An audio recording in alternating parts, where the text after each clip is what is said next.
За SIC компани өнгөрсөн хугацаанд өрнсөн Монгол улсын бүтээн байгуулалтын ажлын талаар иргэд олон нийтийн санаа бодлыг сонсож судалгаа явуулсан байна.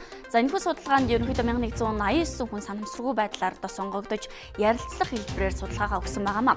За судалгаанд оролцогчдын 95% нь улс орны хөгжилд бүтээн байгуулалт нэн чухал юмаа гэж үзсэн байнамаа.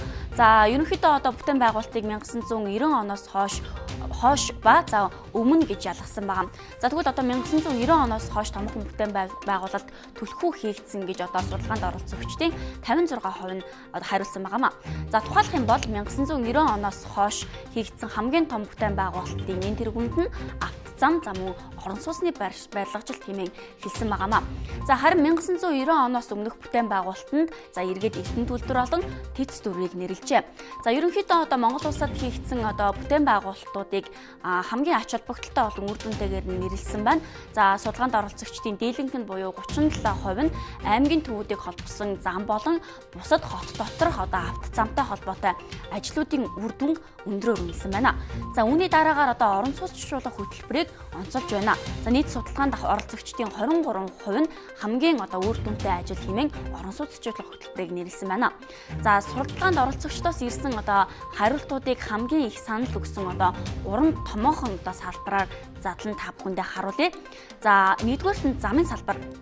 За замын салбарт аймагуудыг холбосон автозам, за мөн хот доторх автозам, за гүүрэн гарц болон мянганы замыг нэлээд үр дүнтэй болсон гэсэн хариултыг иргэд өгсөн байна. За түүний дараагаар барилгын салбар орж байна. За барилгын салбарт иргэд бол ерөнхийдөө орон сууцчлуулах хөтөлбөр, за мөн гэр хорооллын дахин төлөвлөлт, за буян тухайн 1-2 дугаар хорооллын төсөл, за 8% зээл, за мөн гудамж төсөл, за аймаг нийслэлийн барилгын бүтээн байгуулалт, за хувийн орон сууц гэх мэтчлэн ажлууд үнэхээр үр дүнтэй байсан гэж дүгнсэн байнамаа.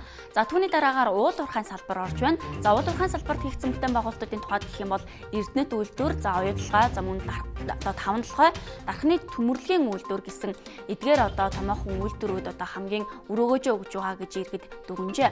За тэгвэл сүүлийн 25 жилд хамгийн их бүтээн байгуулалт хийсэн засгийн газар аль нь вэ гэдэг асуултанд хариулт аваад ирэмбэлсэн байна. За улмаар Алтан хуйгийн шинжилгээний засгийн газрыг эхэнд нь судалгаанд оролцож байгаа хүмүүс нэн тэргуунд нэрлсэн байгаа. За ерөнхийдөө судалгаанд оролцогчдын 37% нь яг энэхүү дүгнэлтийг өгсөн байна. За харин үүний дараагаар 2000-аас 2004 оны засгийн газар буюу Эрх баярын засгийн газар, за 2007-оос 2009 оны буюу баярын засгийн газрыг хамгийн их бүтээн байгуулалтыг хийсэн гэж 2-3 дугаарт нэрмэлэн хариултыг өгсөн байна. За мөн цаашид Монгол улсад ямар бүтээн байгуулалтыг хийх шаардлагатай вэ гэсэн асуултанд иргэдээс хариулт авч судалгаан дээр суурилан нэгэн жагсаалтыг гаргасан байна. За нэн тэргуунд сургууль цэцэрлэг, эмнэлгийн барилга үнэхээр Монгол улсад барих шаардлагатай байна. За учир нь үнэхээр яг энэ чиглэлээр хүртээмж бага байна гэсэн хариултыг иргэд нэн тэргуунд өгсөн байна. За үүний дараа бол автозамын бүтээн байгуулалт орж байна. За хэдийгээр энэ чиглийн бүтээн байгуулалт их хөрнөж байгаа ч за хотын төвчрлийг бууруулах, орон нутаг руу сайжруулсан автозам барих баригдаж эхлээд хуучирч байгаа замуудыг шинжлэх шаардлагатай байна гэсэн хариултыг иргэд ерөнхийдөө түлхүү өгсөн байнамаа. Дараагийн нэг асуудал нь иргэдээс Монгол улсаа хөгжүүлэхэд юу хийх хэрэгтэй гэж та боддог вэ гэсэн асуултанд хариултыг авсан байгаа. За тэгтэл иргэдийг ерөнхийдөө хариулсан байдлаар нь хэдэн бүлэгт хуваасан байна. За тухайлбал иргэд түлхүү Монгол улсаа хөгжүүлэхэд юу хийх хэрэгтэй вэ гэдэг асуултанд ажилгүйдлийг бууруулах хэрэгтэй байна гэдэг саналыг илүү гаргасан байна. За тухайлх юм бол хөдөлмөр эрхлэх орчин сайжруулах, ажлын байрыг нэмэгдүүлэх гэх мэтчлэн зүйлүүд энд орж байгаа. За хоёрдугаарт нь аж үйлдвэрийг хөгжүүлэх хэрэгтэй байна. За энд бол мэдээж жижиг дунд үйлдвэрлэлийг хөгжүүлэх, үндэсний үйлдвэрээ дэмжих, за мөн импортыг орлох бүтээгдэхүүн үйлдвэрлэж байгаа олон үйлдвэрээ ерөнхийдөө дэмжих шаардлагатай байна гэсэн ийм хариултыг иргэдээс ирвэжээ. За гуравт нь боловсролыг дэмжих хэрэгтэй байна. За ингэснээр Монгол улс хөгжнө гэж тэд үзэж байна. За ерөнхийдөө боловсролын системийг илүү чанаржуулах шаардлагатай байна. Хүүхэд залуусыг зөв төлөвшүүлэх хэрэгтэй байна гэсэн хариултыг иргэдээс өгчээ. За дэд бүтцээ хөгжүүлэх гэдэг асуудал дөрөвдүгээрт нь орж байна. За энд бол мэдээж хот төлөвлөлт, за төмөр зам, автозамаа сайжруулах, цэвэрлэх байгууламж барих, цахилгаан станцуудыг нэмж барьж байгуулах гэх мэтчлэн асуудлууд орж байгаа. За тавдугаарт нь бол төр одоо улс төрийн бодлого төлөвлөлтийг тогтворжуулах, тогтолцоог нь сайжруулах хэрэгтэй байна гэж иргэд хэлжээ. За энд бол мэдээж одоо улс төрийн тогтвортой байдлыг хангах, за урт хугацааны одоо бодлого баримтлах хэрэгтэй байна гэсэн зүйлүүдийг иргэд мэдүүлж хэлсэн байнамаа. За түүний дараагаар эдийн засгийн тогтвортой байдал орж байна. За мэдээж одоо сүүлийн үед валютын ханш ч гэсэн нэлээд хэлбэлцэлтэй байгаа учраас иргэд энэ талаар илүү одоо саналыг гаргасан болов уу? За валютын ханшийг тогтворжуулах хэрэгтэй байна. За эдийн засгийн хямралаас сэргийлэх хэрэгтэй байна.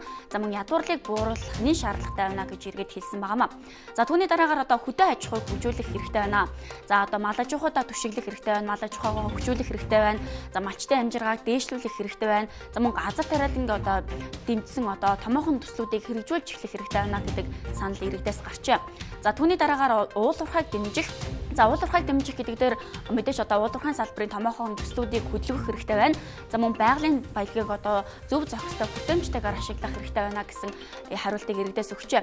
За түүний дараа бол мэдээж одоо бусад хариултууд орж байгаа. Бусад хариултуудад гэх юм бол одоо Улаанбаатар хотын агаарын бохирдлыг бууруулах хэрэгтэй байна. За мөн хүрээлэн буй орчноо одоо сайжруулах хэрэгтэй байна гэдэг зүйлүүдийг иргэд хэлжээ. За эдгээр бүтээн байгуулалтыг хийвэл одоо Монгол улс хөгжих бүрэн боломжтой юм а гэсэн хариултыг иргэд өгсөн байна. Онцлог мэдээ өгөр өндөрлөж байна. Анхаарлаа хандуулсанд баярлалаа.